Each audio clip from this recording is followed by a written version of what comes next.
Hello, नमस्कार। स्वागत है आपका एक बार फिर से इकोनॉमिक्स, वर्ड है आपका एक बार फिर से economics word at the rate Amit online platform पे। तो हमने लास्ट टॉपिक आज, जैसे कि हमने पिछली क्लास में पढ़ा था कि औपचारिक क्या होता है, अनौपचारिक क्या होता है ना, संगठित क्या होता है, असंगठित क्या होता है। और हमारा लास्ट टॉपिक ये चल रहा था कि संगठित और असंगठित और अनौपचारिक में अंतर क्या है। तो इकोनॉमिक्स में यही टॉपिक चल रहा था।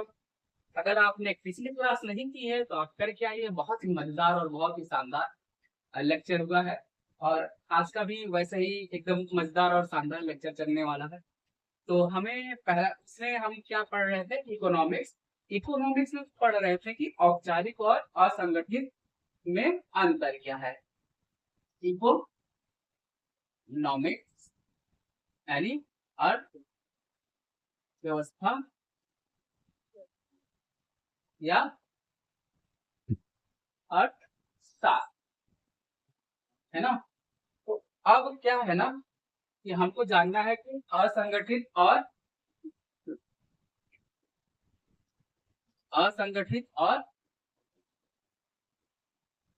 अनौपचारिक में अंतर। जैसा कि हमने बात किया था, असंगठित असंगठित कितना है भारत में 85%। लेकिन अनौपचारिक कितना है हमारा, अनौपचारिक जो है 5% है। एक प्रकार से हमने पढ़ा था कि अनौपचारिक असंगठित होता है, वही अनौपचारिक होता है कि, लेकिन जो है अनौपचारिक असंगठित से ज्यादा क्यों होता है। तो हमने बात किया था संविदा जॉब में ये बात किया था कि जो कुछ लोग जो क्या नाम है संगठित वर्ग में कार्य तो करते हैं, संगठित क्षेत्र में कार्य तो करते हैं, लेकिन वो क्या होते हैं, थर्ड पार्टी एम्प्लॉय होते हैं, ठेकेदार के अकॉर्डिंग आए होते हैं। जो व्यक्ति ठेकेदार के अकॉर्डिंग आया रहता है वही क्या होता है, अनौपचारिक होता है। जैसे जैसे मान लीजिए टाटा की कंपनी है। टाटा की कंपनी में जो एम्प्लॉय है वो तो आईडी कार्ड पे क्या लिखा रहता है, टाटा एम्प्लॉय, है ना। लेकिन जो सिक्योरिटी गार्ड है और स्वीपर है और अन्य जो है प्यून वगैरह है, वो क्या है, कुछ तो प्यून कॉन्ट्रैक्ट पे रहते हैं और कुछ एचआर थ्रू आते हैं। लेकिन जैसे स्वीपर है, सिक्योरिटी गार्ड है, देखते हैं कभी लिखा रहता है सेरा सेरा security agency, star security agency. तो वो क्या है, एक दूसरी पार्टी है। उस पार्टी को कंपनी ने हायर किया और वो पार्टी कंपनी को सिक्योरिटी गार्ड हायर करके दी। कर तो वो काम संगठित क्षेत्र में है, लेकिन है क्या, अनौपचारिक, है ना। तो अब अंतर क्या है, भारत में असंगठित क्षेत्र कितने हैं। भारत में भारत में असंगठित क्षेत्र 85% है, जबकि अनौपचारिक अनौपचारिक क्षेत्र 92% है, जो कि असंगठित क्षेत्र की तुलना में क्या है, अधिक है। अब कारण जो है, अब कारण क्या है इसका, कारण क्या है, कारण कारण में सब हेडिंग डालेंगे हम, संविदा जॉब, संविदा जॉब, कॉन्ट्रैक्ट जॉब। अब भाई कॉन्ट्रैक्ट जॉब होता क्या है ना, कॉन्ट्रैक्ट जॉब होता क्या है, संगठित क्षेत्र में कार्य करने वाले लोग क्या होते हैं, कुछ तो किसके अकॉर्डिंग आते हैं, थर्ड पार्टी के अकॉर्डिंग आते हैं। उन्हीं को क्या कहते हैं हम, संविदा पे वर्क कर रहे हैं, ठीक है। जो कि असंगठित भाग में गिने जाते हैं, लेकिन जिन्हें क्या कहा जाता है, संविदा कर्मी या संविदा जॉब, और इसीलिए इसे अनौपचारिक कहा जाता है। आई होप आपको समझ में नहीं आया होगा। तो पहले हम डेफिनेशन, समझ में भी आ सकता है और नहीं भी आ सकता है, थोड़ा सा टर्म एंड लॉजिक डिफरेंस है इसका। क्या कहते हैं, संगठित क्षेत्र में कुछ लोग जो श्रमिक कार्य करते हैं, वो किसके अकॉर्डिंग कार्य करते हैं, संविदा पे जॉब करते हैं, जिसे असंगठित क्षेत्र में रखा जाता है, इसलिए इसे क्या कहते हैं, अनौपचारिक कहा जाता है ना। पहले लिख लीजिए, संगठित क्षेत्र में, संगठित क्षेत्र में क्या करते हैं, बहुत से श्रमिक, बहुत से श्रमिक संविदा कॉन्ट्रैक्ट पर कार्य करते हैं, जिसे असंगठित के अंतर्गत, असंगठित के अंतर्गत, असंगठित के अंतर्गत माना जाता है। क्या करता है, असंगठित के अंतर्गत माना जाता है।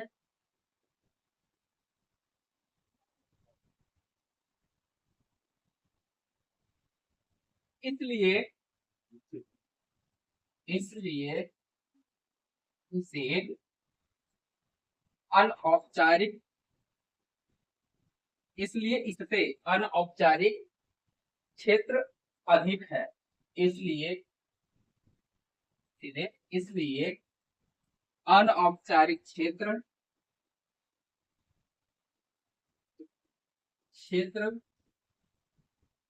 अधिक है। अभी भी अगर आपको समझ में नहीं आया होगा तो एक बार पहले लैंग्वेज को पकड़ने की कोशिश करिएगा कि मैं कहना क्या चाहता हूँ। संविदा जॉब क्या होता है, संगठित क्षेत्र का एक भाग होता है, जिसमें कार्यरत श्रमिक क्या होते हैं, संविदा पे कार्य करते हैं, जिसे संगठित क्षेत्र के अंदर न काउंट करके असंगठित में काउंट करते हैं। लेकिन असंगठित क्या होता है, मैंने पिछली क्लास में बताया है। एक बार आप वहां से पढ़ के आएंगे ना, तो आपको बड़ा इजी लैंग्वेज में समझ में आएगा कि है क्या चीज, है ना। अगर कंटिन्यू लेक्चर पे बने रहेंगे तो आपको चीजें समझ में आती हैं, लेकिन हम इसे एकदम इजी तरीके से समझते हैं। किसमें, एक ग्राफ में। आई होप समझ में आएगा आपको कि मैं कहना, एक मिनट,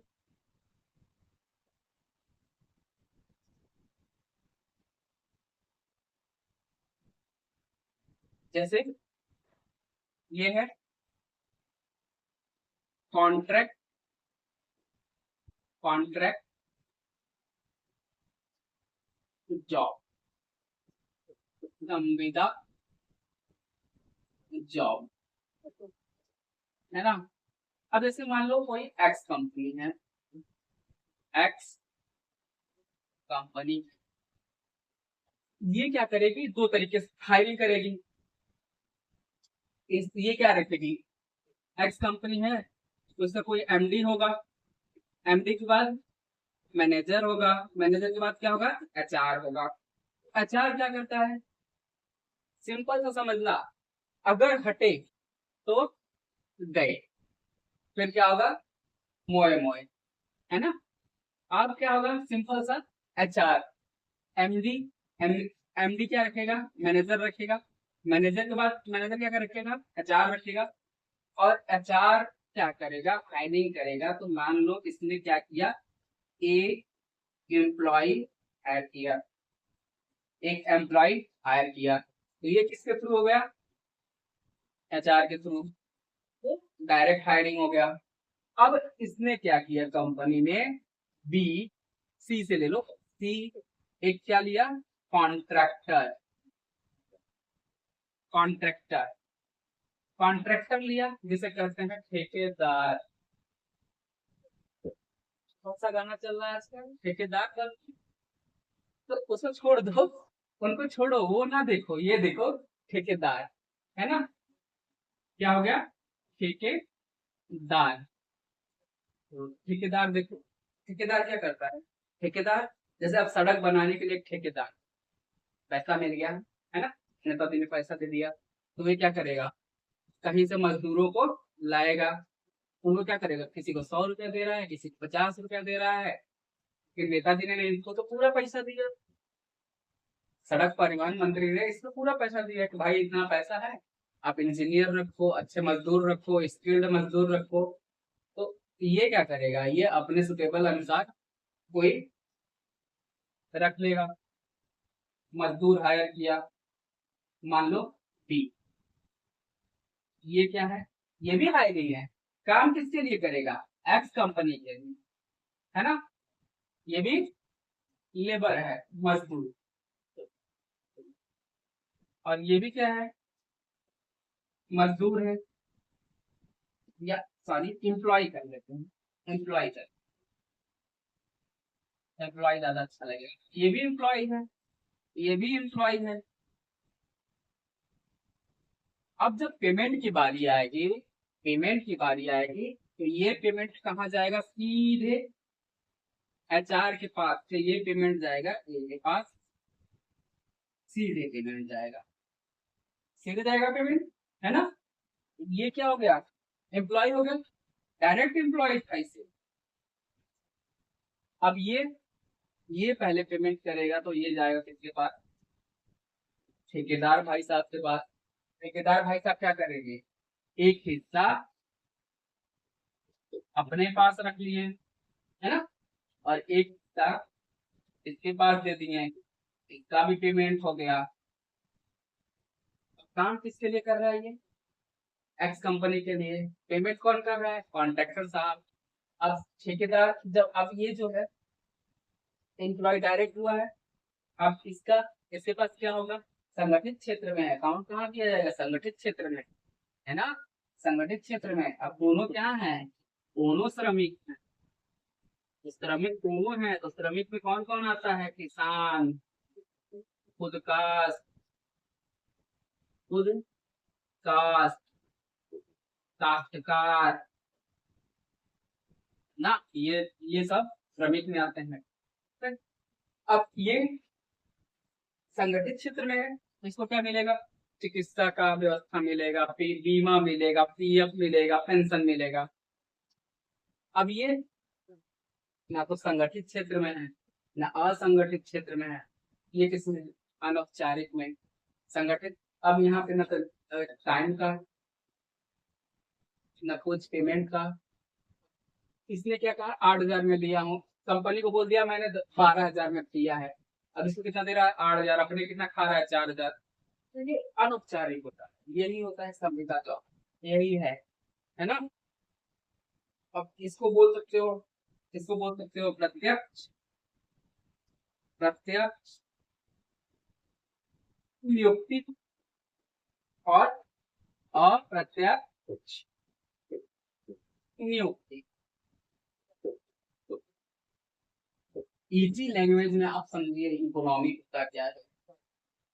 अब दोनों श्रमिक हैं, अब नेक्स्ट टॉपिक क्या हमारा, श्रमिक में आया किसान, है ना, किसान, किसान भाई साहब क्या होते हैं, फार्मर, फार्मर, किसान, मैं भी एक किसान का बेटा ही। अब देखो आते हैं, बात करते हैं किसान, अब कहोगे सर किसान क्या होता है, तो कहोगे सर किसान है तो खेत में जो काम करते हैं वही क्या होंगे, किसान होंगे ना बाबू ना, ऐसा कुछ नहीं है जो खेत में काम करते हो किसान होते हैं, ऐसा कुछ नहीं है, कहते किसान है ना, जरूरी नहीं हो खेत में काम करें, यहाँ पे भी डिफ्रेंशिएट है, किसान क्या है, खुदकार क्या है, काश्तकार क्या है, तो अब यहाँ पे जानेंगे होता है किसान। किसान वे होते हैं ठीक है, जिनके पास स्वयं की भूमि होती है किंतु वे अपने भूमि में खेती नहीं करते। क्या नहीं करते? किसान वे होते हैं, किसान वे होते हैं जिनके पास स्वयं या खुद की स्वयं की भूमि होती है किंतु किंतु परंतु अपने बंधु किंतु वह स्वयं खेती ही नहीं करते, खेती नहीं करते। लो, अब ये क्या माजरा है ना? अब ये क्या माजरा है कहोगे सर? आगे चलते हैं समझते हैं। अब देखो, भारत में भारत में भूमि के आधार पर भू स्वामित्व के आधार पे भारत में भू स्वामित्व आधार पर भू स्वामित्व के आधार पर 4 प्रकार के किसान होते हैं। 4 प्रकार के किसान होते हैं।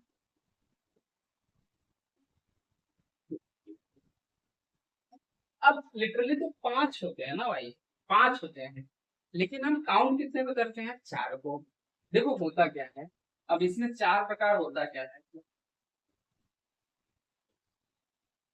हम पढ़ेंगे पांचों, लेकिन हम 4 पहले जानेंगे। अब देखो 4 होते कौन कौन से हैं, है ना? तो पहला होता है सीमांत किसान। सीमांत किसान इसको क्या बोलते हैं? इसको क्या बोलते हैं? मार्जिनल। क्या बोलते हैं? मार्जिनल किसान या marginal farmer. Marginal farmer marginal farmer होते क्या है? जिनके पास 1 हेक्टेयर से कम भूमि हो। जिसके पास 1 हेक्टेयर से कम भूमि हो उन्हें क्या कहते हैं? सीमांत किसान कहते हैं। और 1 हेक्टेयर में कितना बिस्सा या बिस्वा या बीघा होता है आप कमेंट करेंगे, ठीक है? कमेंट में बताएंगे, उसको मत कर लीजिए। अब आता है लघु किसान। अक्सर कहोगे लघु किसान क्या होता है? लघु किसान स्मॉल फार्मर। अब स्मॉल फार्मर क्या होता है? जिनके पास जिनके पास एक, अच्छा, हेक्टेयर को हम एससी से भी डिनोट करते हैं, तो हम हेक्टेयर को एससी ही लिखेंगे। जिनके पास 1 हेक्टेयर से ज्यादा एंड 2 हेक्टेयर और 2 हेक्टेयर से कम भूमि होती है, कम भूमि होती है, वो क्या कहलाते हैं? लघु किसान है। अब कहोगे सर इसमें समझाओ, तो भाई कुछ चीजें फैक्ट होती हैं उन्हें रखना पड़ता है। कुछ चीजें फैक्ट होती हैं उन्हें रखना पड़ता है। हर चीज समझाने योग्य नहीं होता है, तो जो समझाने योग्य होगा वो समझाया जाएगा। अब आता है मध्यम किसान। अब आता है मध्यम किसान। अब मध्यम को क्या बोलेंगे? मिडल, या मिडल तो बोलेंगे नहीं, medium. Medium farmer. Medium farmer. Farmer की स्पेलिंग आप पूरा लिख सकते हैं। अब देखो इस ये क्या होता है? 2 हेक्टेयर से ज्यादा व 4 हेक्टेयर से कम। ठीक, 4 हेक्टेयर। अब एरो का मतलब अप कर दिया, अगर एरो अप कर दिया तो ये ज्यादा, एरो डाउन कर दिया तो ये कम। 4 हेक्टेयर से कम होता है क्या? 4 हेक्टेयर से कम भूमि होता है, तो ये क्या कहलाता है? मध्यम। और इसी में एक पार्ट होता है, उसे बोलते हैं बड़े मध्यम किसान। क्या बोलते हैं? बड़े मध्यम किसान। इनमें क्या होगा? 4 हेक्टेयर से ज्यादा और 10 हेक्टेयर से कम भूमि। 10 हेक्टेयर से कम भूमि होती है, वो क्या होते हैं? बड़े मध्यम किसान होते हैं। इसे ए से भी मत पढ़ो, नहीं तो कंफ्यूज हो जाओगे। और इसको क्या बोलेंगे? दीर्घ या दीर्घ बोलेंगे? नहीं, बड़े किसान। बड़े किसान क्या बोलते हैं? बड़े, लार्ज फार्मर। ठीक है। अब लार्ज फार्मर क्या होता है? सीधे सीधे 10 हेक्टेयर से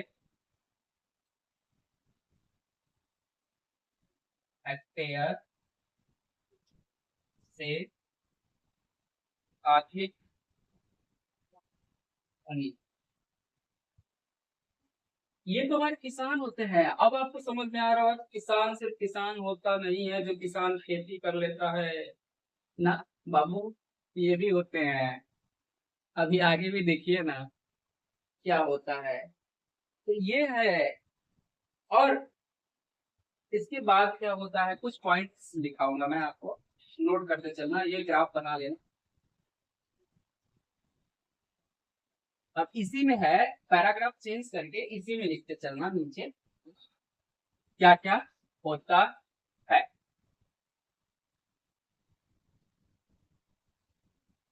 क्या क्या होता है, आओ देखते हैं, आओ सीखते हैं और देखते हैं। भारत में लगभग कितने, पहला पॉइंट है, बहुत इंपॉर्टेंट पॉइंट है इस क्या नाम है, फार्मर से और श्रमिक से रिलेटेड, है ना। पहला पॉइंट है, भारत में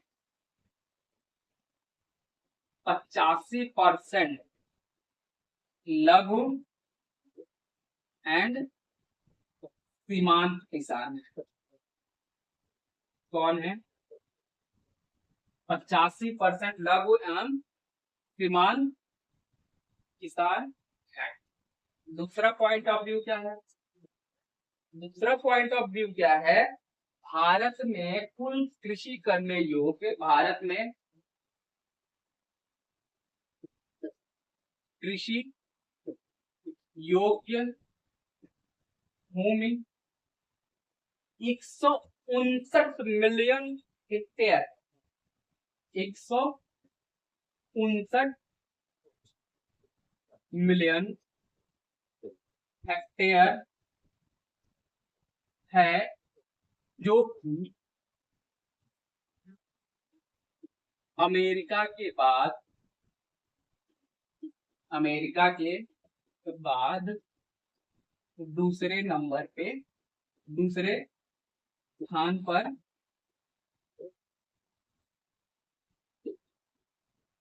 है। अमेरिका में कितना है फिर? अमेरिका में कितना है?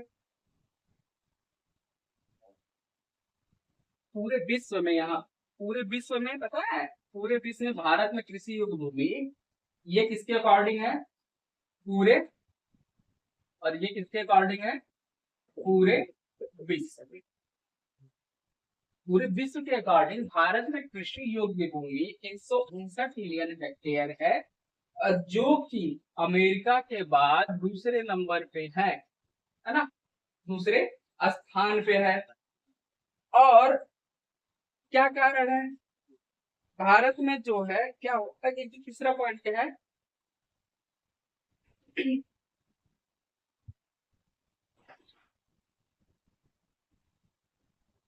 अब भारत में तीसरा पॉइंट है,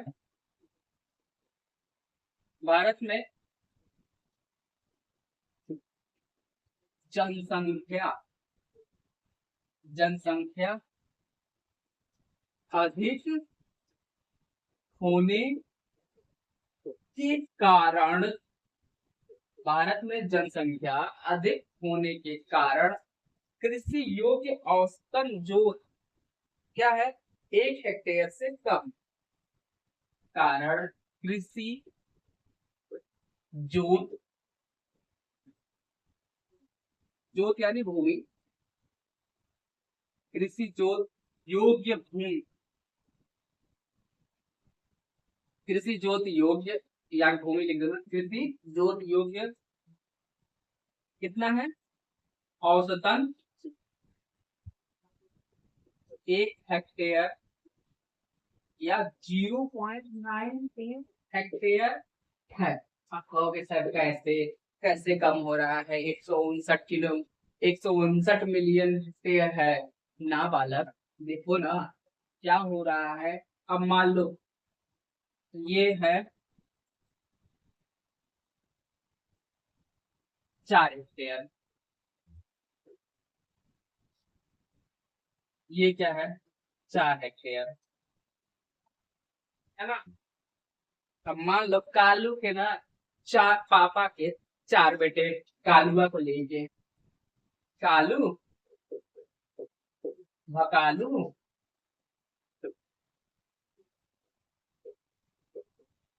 बबलू और डबलू, बबलू और डब्लू, डब्लू। अब भाई ये बताओ, अब ये जो किसके है, एक्स जो क्या है, कलुआ के पापा है, ठीक। अब इनके पास कितने, 4 हेक्टेयर। अब बाद में जब ये बड़े होंगे तो कहेंगे हमारा हमारा अलग करा। अब क्या होगा, एक एक एक एक कालू तो गया, एक बकालू गया, एक बबलू डबलू गया, है ना। अब मान लो कलुआ के 2 बेटा हो गए, कालू का गया कितना, 0.5 हेक्टेयर। जनसंख्या बढ़ी, 4 से कितने हो गए, 6। अब आओ देखो, बकालू के मान लो 3 बेटा, इन्हों के 2 बेटा हो गए, इनको भी हो गए। जोत संख्या धीरे धीरे क्या हो गई, कम हो गई। जैसे जैसे जनसंख्या बढ़ रही है, हमारे पास क्या हो रहा है, टप टप टप टप टप, क्या हो गया, कृषि जोत कम होता चला जा रहा है। और इसी में हम लगे पड़े हैं। आपको शायद पता होगा कि भारत की 70% से ज्यादा जनसंख्या कृषि में संलग्न है, यानी जुड़ी हुई है। तब भी हमारे यहाँ किसान का पैदावार कम है और बेरोजगारी दर बढ़ी जा रही है। और जो बेरोजगारी दर बढ़ी जा रही है उसे ही कहते हैं भैया प्रचंड बेरोजगारी। अब यहाँ देखो, एक लोग करे या 2 लोग करे, अगर 1 हेक्टेयर में 4 कुंटल हो रहा था, एक अकेला इंसान खेती कर रहा था। अब अकेला इंसान जब खेती कर रहा था तब भी 1 हेक्टेयर हो रहा था, मतलब 4 कुंटल हो रहा था। हम 4 लोग को लगा दे, ज्यादा हो जाएगा क्या, नहीं होगा ना, उपज उतना ही रहेगा ना।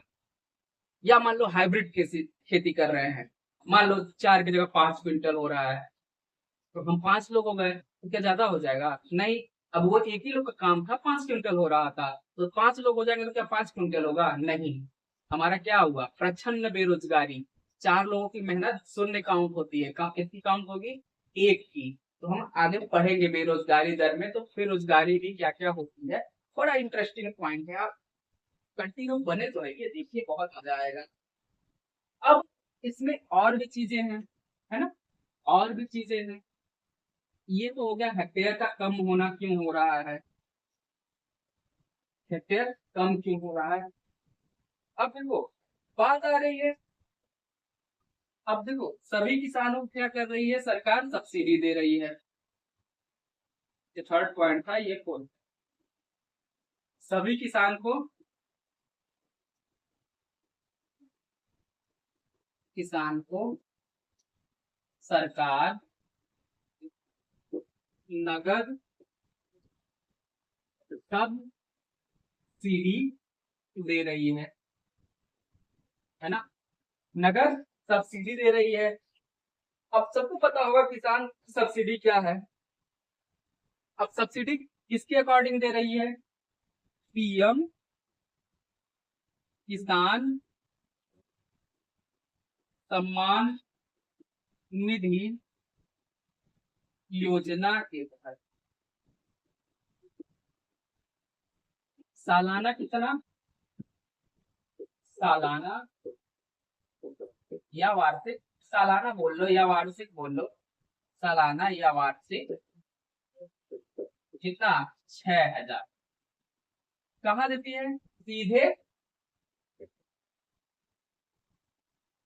बैंक में, सीधे बैंक में।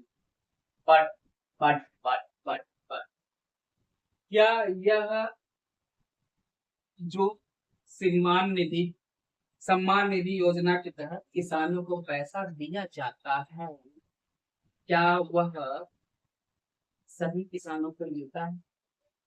मेन मुद्दा यहाँ समझ आता है। तो भाई सीधे आ जाओ, सीधे इसमें सबसे ज्यादा फायदा किसका होता है? किसान और ये किसको मिलता है? किसान और खुद काश्त को, ये इसको क्या करते हैं? शामिल। और शामिल कौन नहीं होता? का काश्त, काश्तकार शामिल नहीं होता। अब कुछ सर क्यों?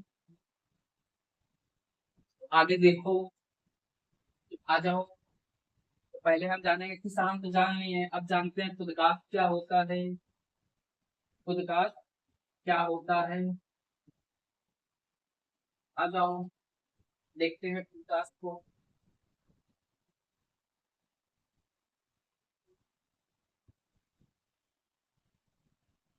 खुदकास्ट को भी देख लेते हैं, ये कौन सा है भैया। खुदकास्ट को क्या बोलते हैं पता है? Self farming. खुद कास्ट, सेल्फ फार्मिंग। आ जाओ, खुदकास्ट को सेल्फ फार्मिंग इसलिए बोलते हैं क्यों? मान लो मैं किसान, मेरे मेरी वाइफ है? ठीक है, मेरी वाइफ है, मैं हूँ, मेरे बच्चे हैं, मेरे पिताजी भी हैं, मेरी माता श्री या मेरी सिस्टर है, हम 6-7 लोग हैं। मेरे पास 1 हेक्टेयर खेती है या 1 बीघा खेत है, और हम सब अपने ही खेत पे क्या कर रहे हैं? फसल उगा रहे हैं, खुद खेती कर रहे हैं और पूरे परिवार के साथ खेती कर रहे हैं। तो वो क्या होता है? खुदकास्ट होता है। जो व्यक्ति अपने और अपने परिवार के साथ अपनी ही भूमि में खेती करता है, यानी खेती योग्य भूमि में खेती करता है, वो क्या कहलाता है? खुदकास्ट कहलाता है। तो यदि किसान, इसको लिख लो, यदि किसान अपने खेती योग्य, अब कहोगे सर खेती योग्य क्यों लिख रहे हो? कंक्रीट वाले जमीन पे तो हम खेती करेंगे नहीं, बंजर भूमि पे हम खेती करेंगे नहीं, जो खेती योग्य भूमि होगी उसी को खेती करेंगे।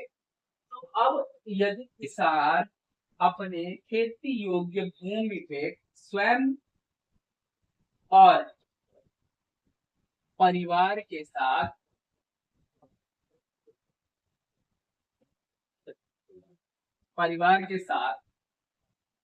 खेती या कृषि या कृषि करता है तो उसे क्या बोलते हैं? खुदकास्ट। अब जब खुदकास्ट कहते हैं तो अब कहोगे सर खुदकास्ट से मतलब क्या है? तो भाई खुदकास्ट और किसान की जमीन क्या है? खुद की है, खुद के नाम पे रजिस्ट्रेशन है, खुद के नाम पे खतौनी है, तो खुद के नाम पे अकाउंट भी होगा, तो उससे कनेक्ट होगा। तो जो पीएम सम्मान निधि योजना के थ्रू आता है तो उसके अकाउंट में आ गया। तो अब बोलोगे सर काश्तकार को क्यों नहीं मिलता? तो काश्तकार को बताते हैं क्यों नहीं मिलता। आइए, काश्तकार, ठीक, काश्तकार, इसको बोलते हैं टीन। क्या बोलते हैं? टीन। अब टीन क्या होता है? यह किसी किसान की भूमि पे कार्य करता है। क्या करता है? किसी किसान की भूमि पे कार्य करता है, या किसान की भूमि को क्या लेता है? किराए पे लेके खेती करता है, उसे क्या बोलते हैं? काश्तकार। जैसे गांव में चलता है, अधिया पे लिए हैं खेती, कंटराज पे लिए हैं खेती, आधा पैसा मालिक देते हैं, आधा पैसा हम देते हैं और खेती करते हैं। तो मालिक, आप खेती किए, आधा आपको फसल मिल गया, आधा मालिक जी रख दिए। या तो खेत क्या कर लिया आपने? किराए पे ले लिया, एक साल खेती किए, उनको कुछ पेमेंट कर दिए एक साल का, लेकिन भाई उसको दुगना फायदा है। कैसे? उसकी भूमि है, आपकी भूमि नहीं है। जब जिसके नाम पर रजिस्टर्ड है, पैसा तो उसी को मिलेगा ना, है ना? आप तो किसान है, वो किसान है, आप क्या है? काश्तकार हैं। कौन? उधारी वाले। क्या है? उधारी वाले हैं। तो क्या होता है? यह वे किसान होते हैं, यह वे किसान होते हैं जिनके पास स्वयं की भूमि नहीं होती, वह किसी किसी किसान के किसान के भूमि पे कार्य करते हैं, या किराए पे लेकर किराए पर लेकर या किराए पर लेकर खेती करते हैं या कृषि करते हैं, कृषि करते हैं, काश्तकार है। तो काश्तकार कहलाते। आई होप समझ में आया होगा आप लोगों को क्या होता है ना? कि क्या होता है खुद कास्ट, क्या होता है काश्तकार, क्या होता है किसान। अब काश्तकार क्या होता है? काश्तकार कितने टाइप्स के होते हैं? तो भाई काश्तकार के भी काश्तकार के भी प्रकार होते हैं। तो अब काश्तकार को हम देखेंगे नेक्स्ट लेक्चर में। काश्तकार क्या होता है, काश्तकार के प्रकार क्या होता है, और आ जाएंगे हम कौन से चैप्टर पे? अर्थव्यवस्था के एजेंट, या किस पे चलेंगे? जीडीपी पे। या तो हम चलेंगे किसके? काश्तकार पे, और उसके बाद चलेंगे जीडीपी पे। तो आप कहेंगे सर प्रछन्न बेरोजगारी कब पढ़ाएंगे?